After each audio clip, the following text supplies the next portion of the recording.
Hello, folks, and welcome to your outlet for outdoors and Western lifestyle news, The Bend Show. I am your host, Rebecca Wanner, a.k.a. Beck. As we say each and every week, we love hearing from all of you. Your comments, stories, or ideas, get a hold of us anytime. Call or text 305-900-2363. Again, that's 305-900-2363. Or you can always drop an email to bendradioshow@gmail.com. Ryan Long, as always, is my producer and sound engineer, Jeff Tigger Erhardt. Christmas present for you hunters. Listen to this story, especially if you're into upland bird game hunting. We head to Minot, North Dakota, where a hunter shot a rare white pheasant south of the city back on December 7th of 2025. 37-year-old Eric Hankey of Minot first saw the bird a few years ago on his family farm. A few weeks ago, he and 6 others plus 4 dogs went out for a hunt. The group flushed the bird and it flew into some brush. It was flushed again about 10 yards from Hankey, where he pulled the trigger from his Benelli Super Blackhawk 212 gauge. The bird dropped and ran, but one of the dogs retrieved it for him. Now, what we're getting at is to find, first off, a white pheasant. I mean, it's like lottery odds, right? I looked this up because I thought a white pheasant was make-believe. I didn't think it was real. And it said, like, if you have a pheasant that has some partial albinism, I think is how you pronounce it, where they're an albino, it's like 1 in 30,000. But to find one that is absolutely pure white is like 1 in 12 million. Wow. So I'm not saying which side he falls into, but this dude is unbelievable. I mean, this is a hunt of a lifetime to get a pheasant. Are you going to have pictures of him in the show notes? I'm going to share a picture of Hankey with his pheasant. And to boot, this all-white pheasant, just so you know, is white. According to this picture I'm looking at right now, has just a little bit of gray feathers up on the neck, but otherwise just the red around the eyes. That's very common. That's in all pheasants. But listen to this. The tail on this pheasant, it measured out to be about 22 and a half inches long. So this was like a grandpa.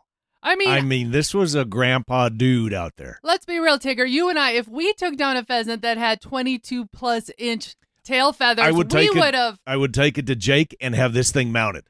When he says he's taking it to Jake, he's talking about our local taxidermist. 100%. And that is what this individual did as well. Hankey took his to a taxidermist. It's going to be preserved and enjoyed for years to come. Think about it. This could be a family heirloom. And a reminder that if there is a bird that you have yet you want to harvest this year and get this thing mounted as a memory, do not put it in pantyhose. Put it in a plastic bag, right? Yes. That's what Rick Akers says, right? Yes, okay. That is the key. You want to preserve the moisture in that bird. Otherwise, those feathers are going to come loose and you'll lose a lot. It makes it really hard for those guys to go and make a beautiful mount out of that. And here's the other little tip. If you're thinking it's kind of late in the season, what birds are great for mounting? Actually, the birds right now that are out are the best ones to be mounted. Because they're fat, happy, and sassy.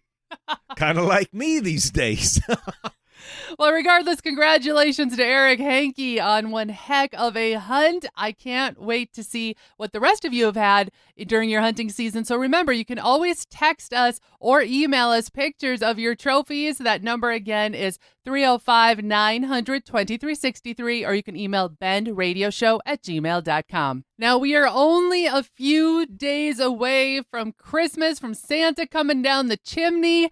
Tigger, you have done an awesome job this month coming up with some terrific, I want to say, Christmas gift ideas. So I'm going to hit you one more time. What are some last minute? Did you come up with some that I have some. You're against the wire. There's no more ordering online. So this may be maybe going into next year, birthday gift ideas or something like that. Or if you're celebrating a little late, there's kind of a theme to this. How about gun magnets?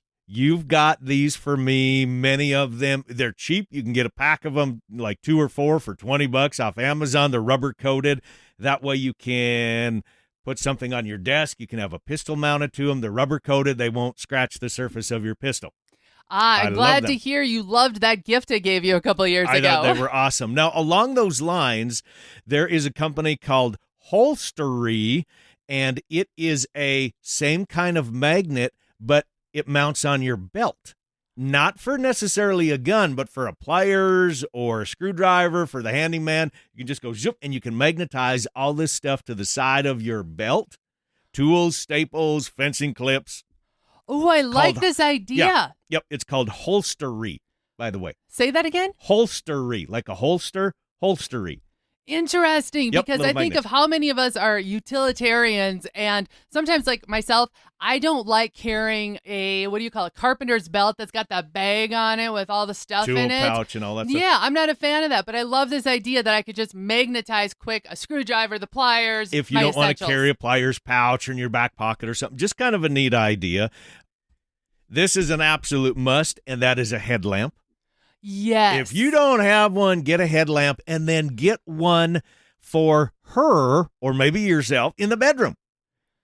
Reading a book. That way you can turn the lights off. I got you one. It's this cute little headlamp. Has these little flashlights on each side for you to read and turn the lights off so you don't keep me awake. And I'm going to say this is a great stocking stuffer, and it's not just for the adults. We've done this with the kids, too. Yep. When our nephews have been very young, we've put together little, kind of so they have their own little, like, what do you want to call it, survival or going hunting like kit, and we've always thrown in a headlamp. And for the kids, you can get those cheap ones. They're only a couple of dollars. You can get one for $1 for crying out loud. But I will say, you and I have tried out a lot of different headlamps, and I'm going to be honest, I'm biased to the ones that are not rechargeable. I know everyone's going back, but I prefer those that I can actually change out batteries on, because we've been caught in bad weather, different things happening. We're out camping, and you just can't charge them. And you haven't had the ability to recharge them, yes. So we talked about magnets earlier. I want to mention this one. You got this for me a couple years ago, and it was a collapsible magnet. It was like a pin, but it had a magnet on the end, and it was collapsible, and it was also a flashlight combo, or it is a flashlight combo.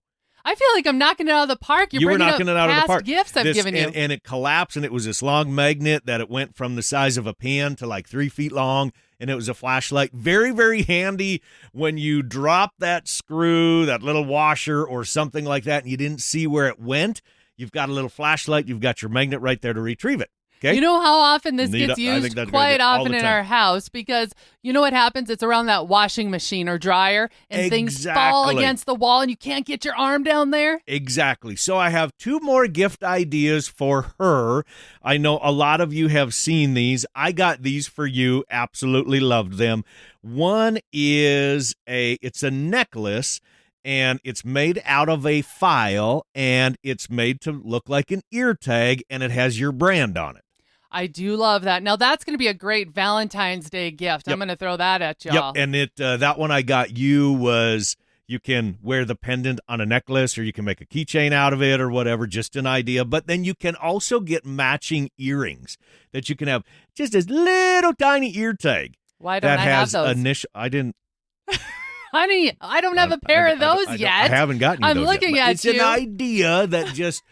for those of you, those livestock people in your lives, you can get for her the little ear tag earrings, and you can get them personalized or super So is cute. this what I'm getting for Valentine's Day in a couple? Obviously, this is something on the Valentine's Day list. So there, a whole bunch of presents over the last few weeks for him and her, for the kids too. I just tried to put together a really good, fun list. It was a fun list. You did a great job, Tigger. I'm going to let you off the hook on coming up with any more gifts, though, because the holidays are here, and I think too late. It's too late. Not enough time for the Amazon truck to show up. On that note, when we come back, Tech Talk with the family. You're listening to The Ben Show. We'll be back right after this.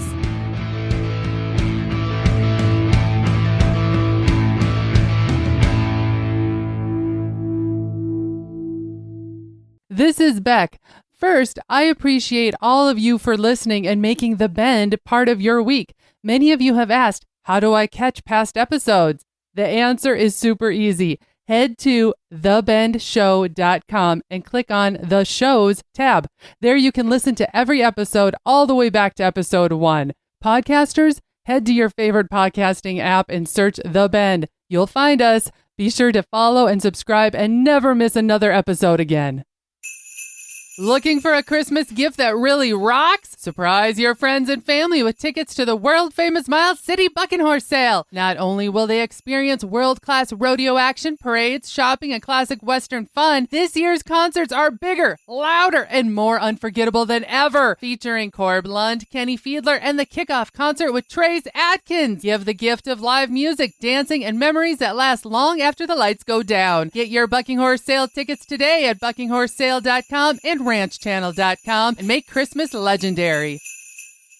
Is there that particular pair of boots or that shirt or pair of jeans that you just can't find anywhere else? Check out Medora Boot and Western Wear. Medora Boot and Western Wear is the go-to for boots, jeans, especially jackets, and even those hard-to-find accessories that make perfect gifts. Check out medoraboot.com, or better yet, give Kim a call at 701-623-1005 and tell Kim that Tigger and Beck sent you.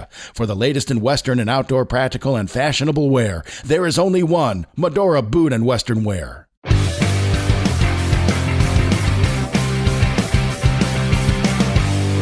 Welcome back to The Ben Show. I'm your host, Rebecca Wanner, a.k.a. Beck, and Ryan Long Shotgun, my co-host, Jeff Tigger Erhardt. The holidays are upon us, and you know how that is. That means getting together with our loved ones that maybe we don't see as often as we do, and we wanted to remind you of a conversation we feel you need to have, and that is a tech talk with the family. And the reason why is because it's our own experience, and we're going through this right now. Yeah, you need to have kind of that check-in of technology, maybe with your parents or something like that. Here's the situation is we've got with our family, you know how it is, you got group text and you got grandkids and everybody, and some people are Android users, some people are iPhone users, right? And it happened where my mom's got an older phone and she's an Apple user. We are Android users, and there was an update or something like that, and there was a whole mix-up with her phone. Well, this has been going on for months and months and months that we've been fighting with my mom's phone and the service. Well, she's locked out of it because it requires passcodes and passwords, where some people get confused of what they are. And so we have just had a heck of a time of trying to recover her account because she's got passwords written down. You know how that is. You've got a password list. It's not on a spreadsheet. It's over here on a notebook, and there's Post-it notes of all these passwords to all these accounts. And now us kids are having the dickens to try to get her phone back activated, to get her pictures back, her contacts back, all of that kind of stuff. Well, and you think about this, like your mom's, for example, her iPhones, she had set up this account back in 2016. And now when you think about it, that's a long time ago. So it was hard for her to understand and remember which was maybe, say, the username for her iCloud account, which is with Apple, and how to go about these updates that are coming along. And then on top of that, she had no idea that over the course of time, a lot of these apps, and not just smartphones, we're seeing it on websites, other areas are using two-step authentication. Right. And it just completely locked us out. We thought we were pretty tech savvy, but it's taken three of us and multiple visits with... Yeah, we've had to call the carrier many times. We've had to have conversations with Apple customer support because this is both it was a hardware issue and a software issue going on all at the same time. I mean, it was a perfect storm, but it was a good reminder that, when you're together now over the holidays or something,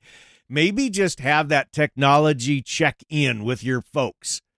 And find out, okay, where are your passwords at? Do you have them organized? How are you getting along with those? Are you paying online with those? Is it automatic payment? Just all of those check-ins. Because like with my mom, I went and I was able to get into her account. We're almost there. We're like 90% there. Almost got it figured out. But here I found she's had all of these charges the last year, and I don't think my folks know why. And I don't know why either.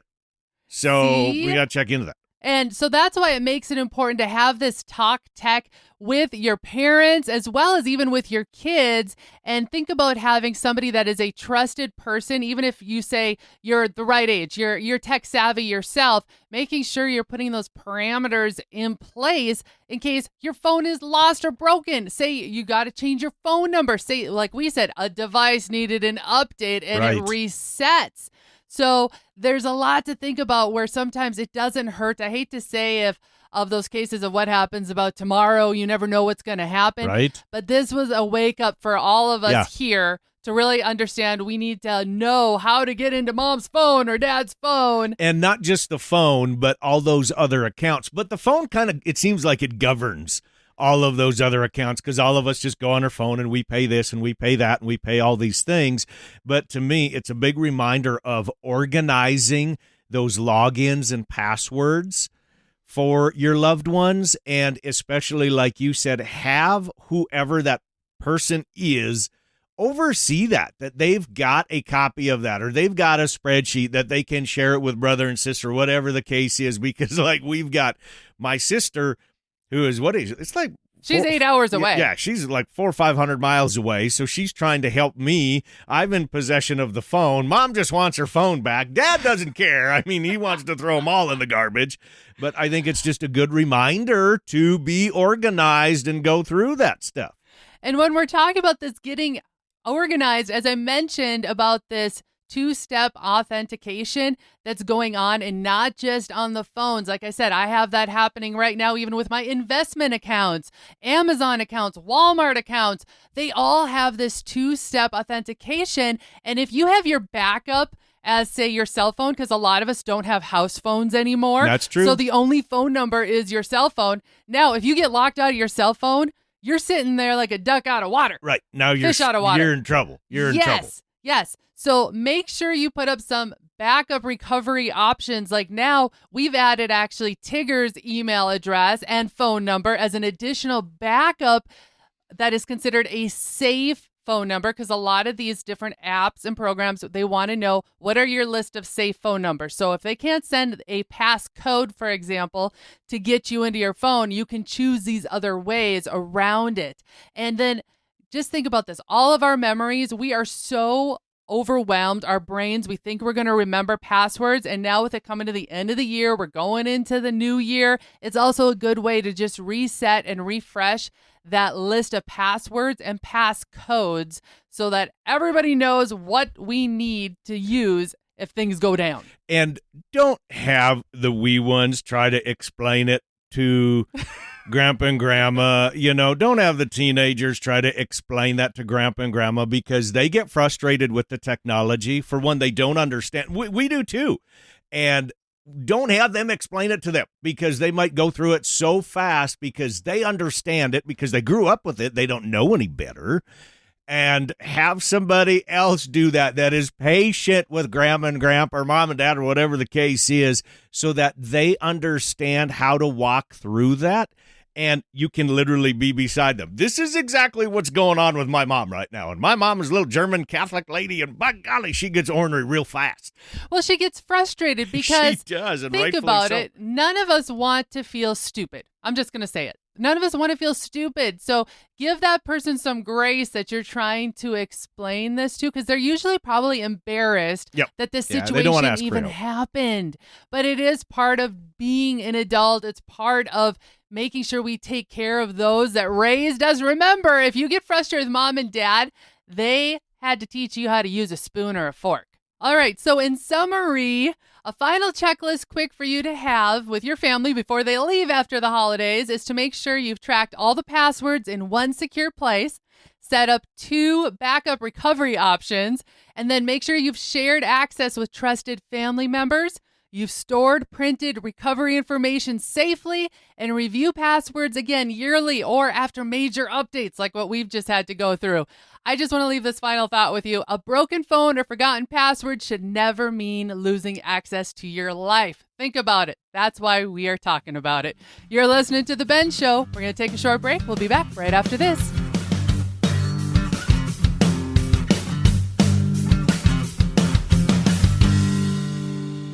The hunt, the stories, the memories. This is Jake Fenrick with JB's Wildlife Designs. Let me capture and preserve that hunt, that story, that memory with a trophy mount to last you a lifetime. Look us up on Facebook at JB's Wildlife Designs to see samples of our taxidermy, and reach out at any time with any and all questions you may have. This is Jake Fenrick with JB's Wildlife Designs, wishing you and yours a very blessed holiday season. Hey guys and gals, this is John Arman with Ultimate Outdoor Adventures TV.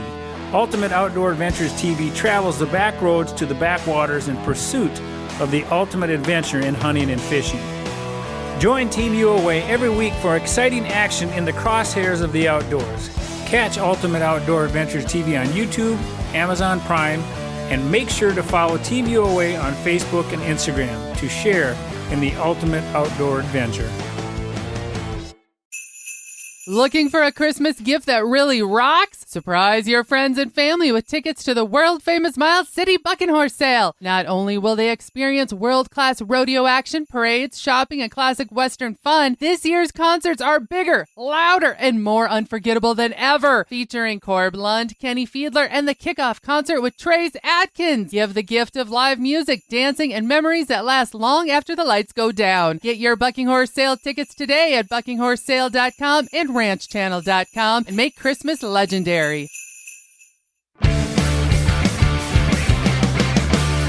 Welcome back to the Ben Show. Since Christmas is upon us, yes, I have a little bit more holiday trivia for y'all. I always have fun with this. I don't know why. I knocked it out of the park last week. We're going to see how you do this week. Bring it.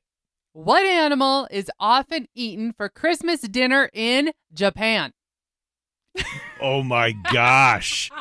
To celebrate Christmas, are you talking? Yes, Christmas dinner in Japan. What would you enjoy? The puffer blowfish. I don't know. The ostrich. I thought you were going to say sushi.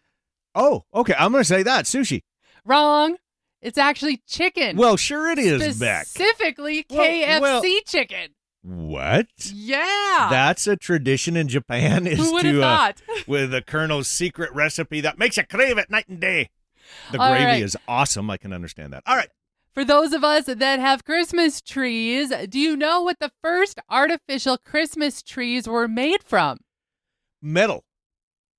I had to think about the metal. Well, okay. Yeah, they were a metal tree. They were made from wire, right? Well, I found goose feathers. I suppose there was probably a metal structure, but they used to use goose feathers. Well, you got to have the metal structure anyway. That's dumb. Move on. All I can say is I'm glad they're not made from that anymore because I'm allergic to goose feathers. I'm claiming it as a tally. I got that one. All right. What else? All right, U.S. geography. Here's one for you. Which U.S. state has a town named Santa Claus? I know it's in the Midwest somewhere. It's like Illinois, Indiana, Ohio, I don't know, somewhere over there. All right. I know that, but I don't know which one. I'm going to say Illinois. You were close. It's its neighbor, Indiana. Okay. Yes, All right. Indiana has a town That was named kinda close. Santa Claus.